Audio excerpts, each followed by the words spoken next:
Diciptakan itu manusia, laki-laki itu lebih banyak akalnya, perempuan lebih banyak perasaannya.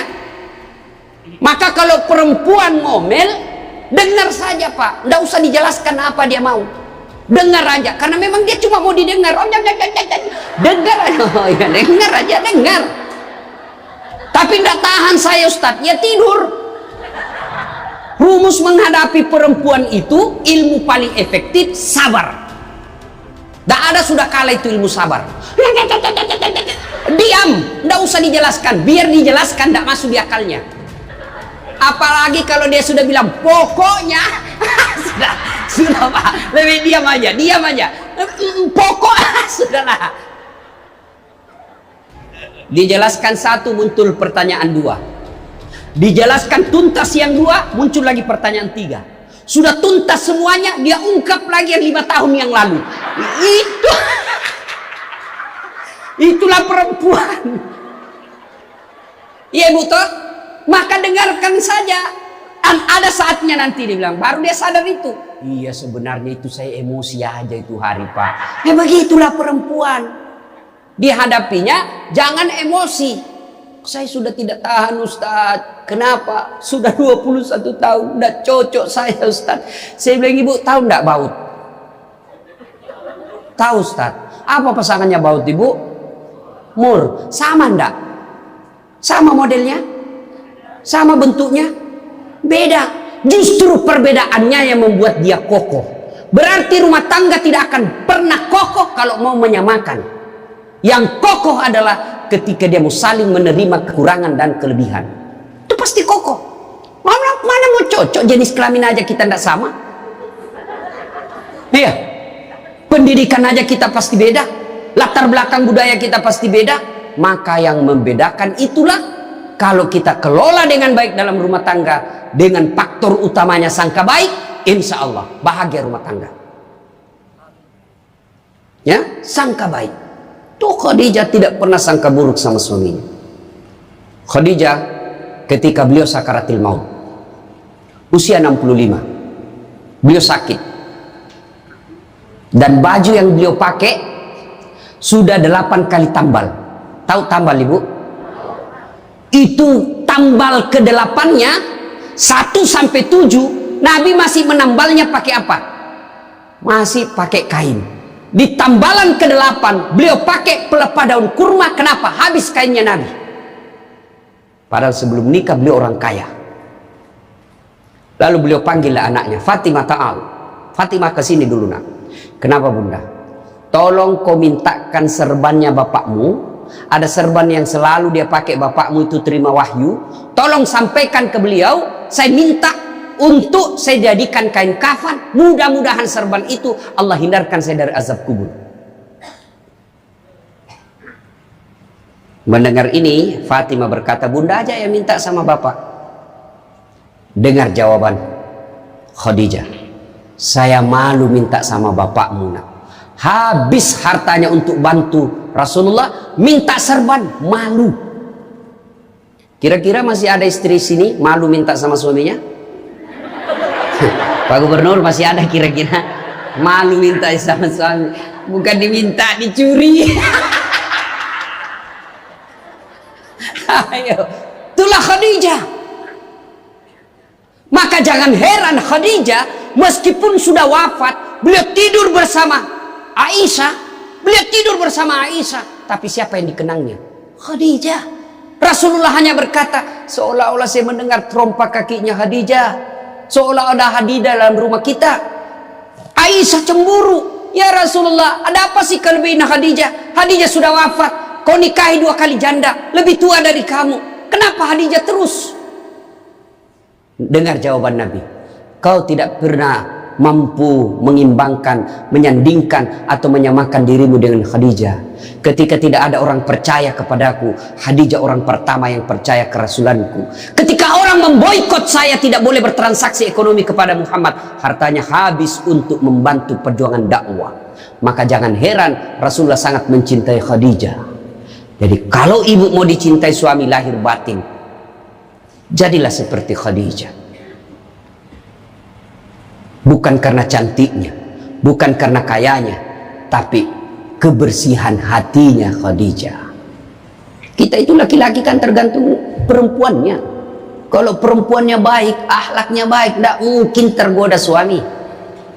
Ibu mau suami tidak macam-macam mikirnya? 3 aja resepnya. Pegang ini, kau kuasai suamimu. 1, buat matanya senang. Artinya apa? Ibu penampilan cantiklah di depan suami. Kalau suami senang selalu pakai baju merah, pakai itu baju merah tiap hari. Kalau suami senang warna-warna emas, pakailah itu tiap hari, ya. Tapi saya tidak senang warna begini, Ustaz. Bukan untuk ibu, tapi untuk menyenangkan suami. Dandannya seorang istri, menyenangkan hati suami, itu ibadah buat seorang wanita. Yang kedua, buat perutnya senang. Bagaimana caranya? Bikinlah masakan kesenangan suami. Kalau tidak bisa tiap minggu, sekali sebulan. Ketika terima gajinya suami, terima honornya suami, ya WhatsApp suami, SMS suami, telepon suami. Bang, jangan makan di luar hari ini. Hari ini saya masak spesial buat abang. Masakan kesenangan saya sudah siapkan di rumah bang. Aman bang, jangan makan di luar. Ini hari spesial buat abang. Senang kita jadi suami. Itu saya kalau terima SMS WhatsApp begitu, mamanya cek di rumah, dia goreng baru dia kirim. Rasanya kita mau cepat pulang. Ibu pernah WhatsApp suaminya begitu? Paling di WhatsApp, bang jangan lupa singgah beli telur. Bang habis gas.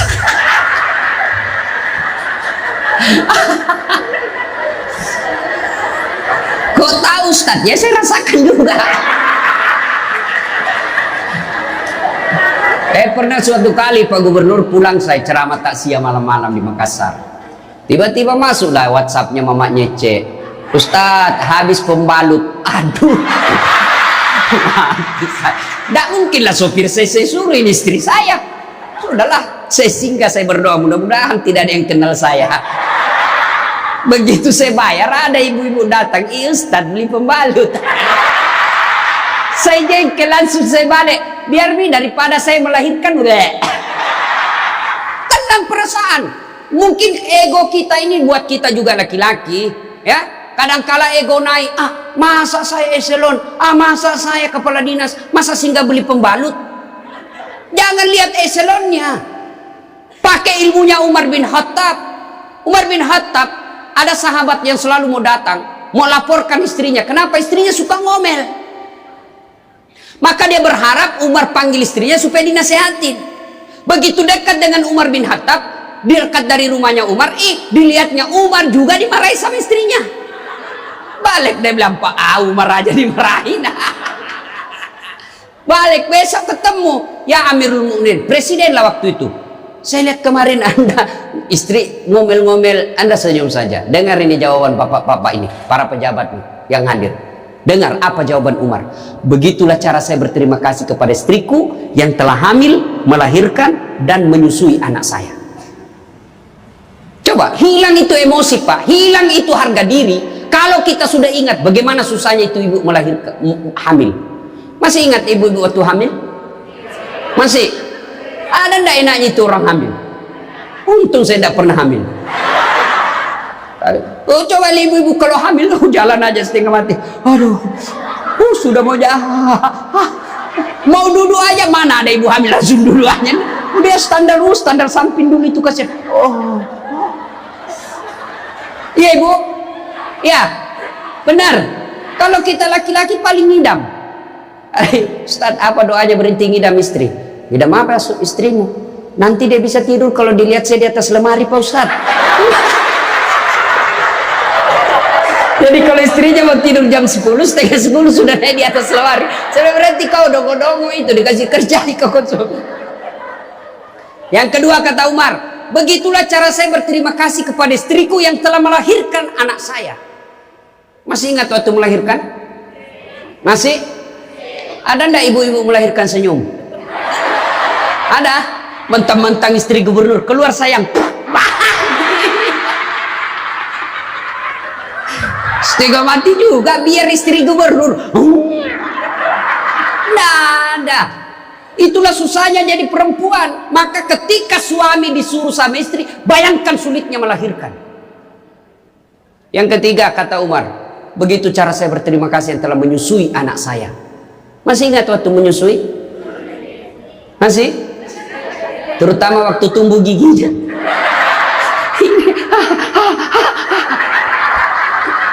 Masih ingat tak?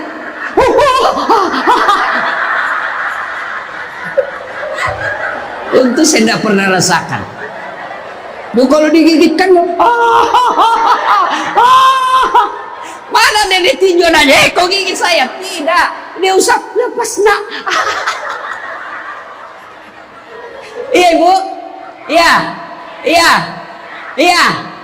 Siang anaknya, malam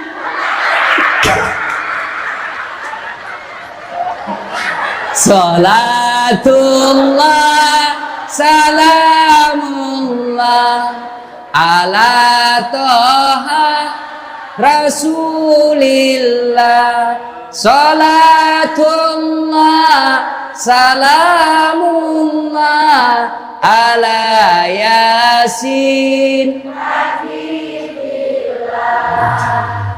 Berikutnya, kalau kita cinta kepada Rasul, jadilah istri seperti istri Rasulullah. Nah, tentu bertanya kita, itu bapak-bapak mau punya istri seperti istri Rasul? Pak Gubernur pasti mau. Kita punya mau istri seperti Khadijah. Tapi pertanyaannya, sudahkah kita seperti Rasulullah? Tenang ibu-ibu, saya bela ibu-ibu hari ini. Tenang, tenang. Nah, kita mau seperti Khadijah, tapi kelakuan kita seperti Abu Jahal. Pembohong kiri kanan. Suami istri minta duit, tidak pernah ada. Benar, tidak ada, habis biar baunya tidak ada lagi. Giliran selingkuhannya minta, gampang deh, tunggu aja 5 menit. Ya, Rasulullah, coba, begitu memuliakan istri, beliau tidak pernah kusam rambutnya di depan istrinya. Coba itu, buka itu Barasanji sejarahnya.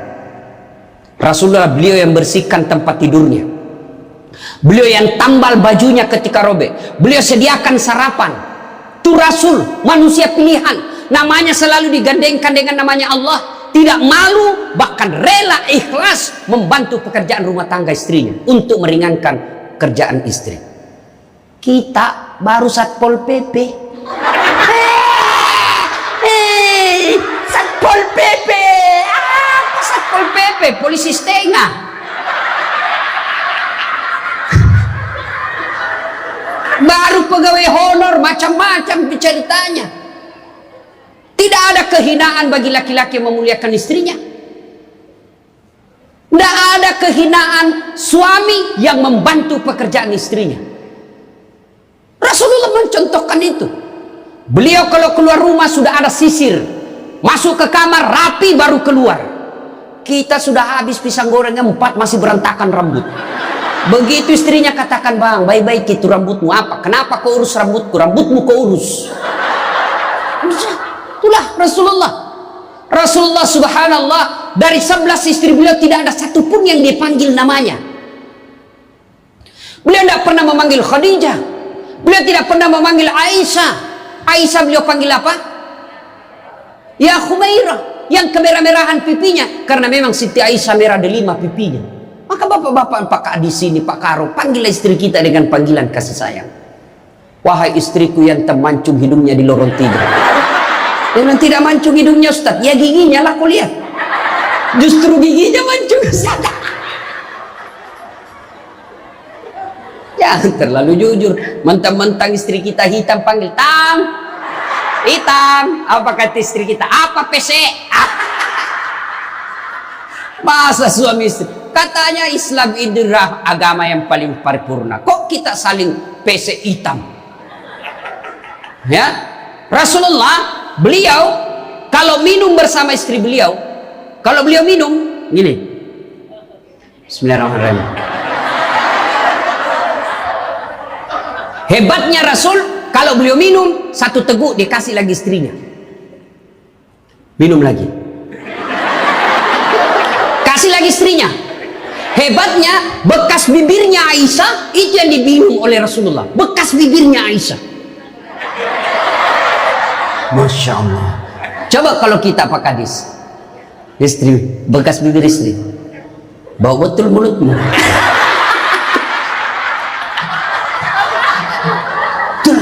Maka kalau ibu bapak mencontoh Rasulullah, maka rumah tangga pasti bahagia. Dia bukan cuma surga akhirat menunggunya, di dunia dia sudah dapatkan surga. Nggak usah ikut parenting, quality time. Apa itu? Belajar saja sama diri Rasulullah. Kita ini sudah miskin di dunia. Rumah tangga kita kadang-kala ngontrak-ngontrak.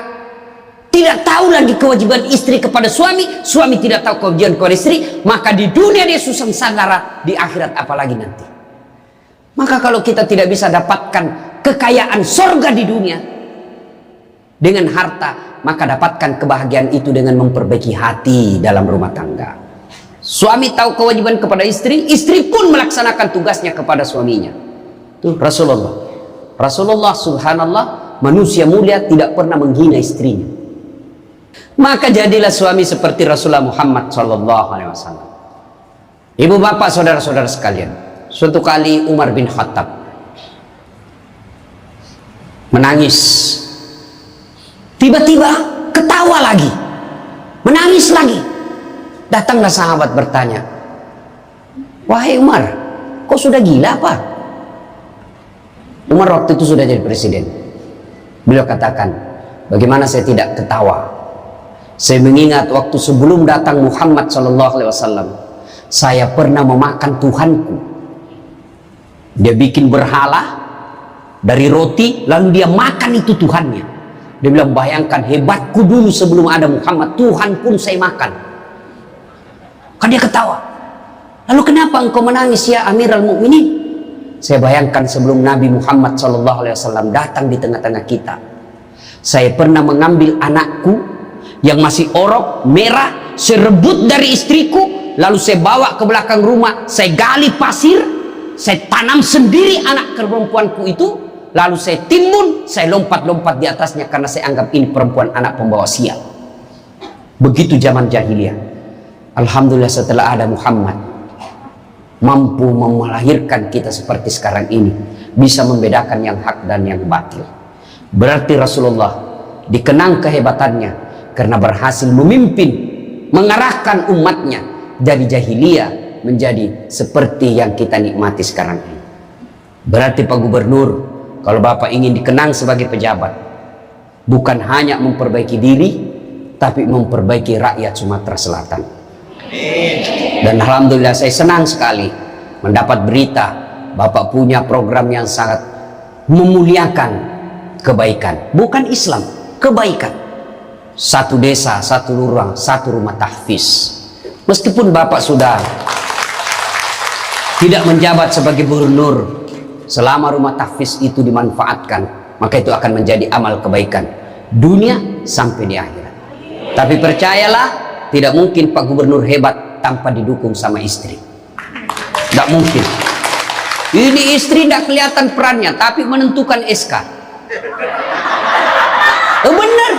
Biar Pak Gubernur senang sama Bapak, kalau istri Pak Gubernur tidak senang, berpengaruh itu tanda tangan. Iya memang sudah itu begitu yang namanya kehidupan manusia. Saya juga tidak bisa hebat ceramah begini kalau istri saya tidak mendukung. Saya mau bikin naskah, digangguinya saya. Pikir sama bapakmu, cepat kau ambil itu. Nangis anak, mana bisa kita bikin naskah? Begitu kita mau ceramah, dia curi kita punya naskah. Apa? Mana bisa? Allah Subhanahu Wa Taala berfirman, mana sudah ini? Mana naskah kita?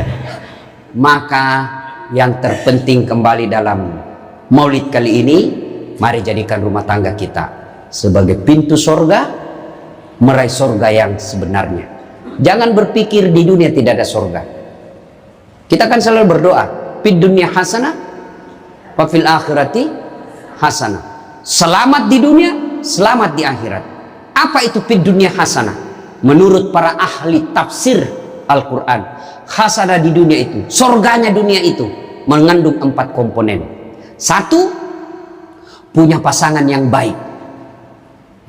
Jadi kalau istri bagus agamanya, suami bagus agamanya, suami bagus akhlaknya, istri bagus akhlaknya, sudah satu komponen surga didapat. Yang kedua, punya anak yang soleh dan soleha. Tidak ada gunanya pangkat jabatan kalau anak kurang ajar. Ibu-ibu nih, kalau ibu meninggal siapa yang doakan? Hah? Suami. Tidak bakal dia kawin lagi. Siapa yang doakan? Anak. Maka berhasilan ibu, saya setuju dengan pernyataan Pak Gubernur, kalau mau hebat ini provinsi kita, ibu-ibunya harus menjadi pesantren pertama. Sayang, seribu sayang, ibu-ibu sekarang banyak yang gagal mendidik anak. Dihormati di luar, dimuliakan di kantor, sampai di rumah dimaki-maki sama anaknya. Itu siapa yang gagal? Ibunya. Kita kadang kala bahagia, hebat kalau anak kita pintar bahasa Inggris. Hebat anaknya Ustadz, pintar bahasa Inggris. Apa hebatnya? Banyak yang bisa begitu. Masa banyak Ustadz? Ya sudahlah, ke Inggris, lihat itu anak-anak di sana. Anak-anak di sana semua pakai bahasa Inggris, Bu. Memangnya kalau ibu nanti meninggal, anak berdoa pakai bahasa Inggris? Oh my God. Please help me my mother. Enggak. Pasti pakai bahasa Padang. Kepado, lindungi lo, pasti, ya. Maka ibu-ibu didik anak. Yang ketiga komponen punya surga dunia, apa itu? Punya harta yang bermanfaat, bukan harta yang banyak. Mana harta yang bermanfaat? Harta yang banyak digunakan orang lain menjadi amal soleh-soleh, amal jariah. Bu-ibu nih, yang punya emas berlian, cincin, ayo bu, kalau ibu meninggal siapa yang punya itu? Hah? Siapa? Anak, istri kedua. Bukan anak, istri kedua yang pakai. Maka sedekahlah sebelum tiba saatnya. Dan yang keempat, surganya dunia, punya teman yang baik. Bukan teman kepentingan politik dan kekuasaan. Teman yang baik itu meskipun kita sudah pensiun masih baik sama kita. Meskipun kita sudah miskin masih baik sama kita. Itulah teman yang baik. Dan nerakanya dunia ketika kita punya jabatan, banyak teman kita, pas kita hilang jabatan semua menjauh dari kita. Itu nerakanya dunia. Nah ibu bapak saudara-saudara sekalian, mari mewujudkan ini melalui maulid. Maulid ini tidak ada guna kalau kita pulang tidak diamalkan. Minimal amalkan dengan menjadi suami yang baik dan istri yang baik. Terakhir, kalau kita mencintai Rasulullah, maka kita ikuti sunnah-sunnahnya. Apa sunnah? Yang gampang-gampang, tidak usah berat-berat. Mulai hari ini, oleh-oleh khusus ibu, kapan dan dimanapun selalu ada wudhu. Coba ibu amalkan. Bapak-bapak pegawai, bapak mau pergi kerja wudhu dulu. Mau pergi jemput anak wudhu dulu. Mau pergi pengantin wudhu dulu. Mau pergi kemana saja ikuti Pak Gubernur yang katanya tidak ada liburnya. Ya. Sudah ikuti dengan ada wudhu. Orang yang selalu ada wudhunya, innallaha yuhibbut tawwabina wa yuhibbul mutatahhirin, dicintai oleh Allah Subhanahu wa taala. Ibu bapak saudara-saudara sekalian, banyak yang ingin kita sampaikan, tapi waktu jualah yang membatasi kita. Insya Allah lain waktu dan kesempatan kita akan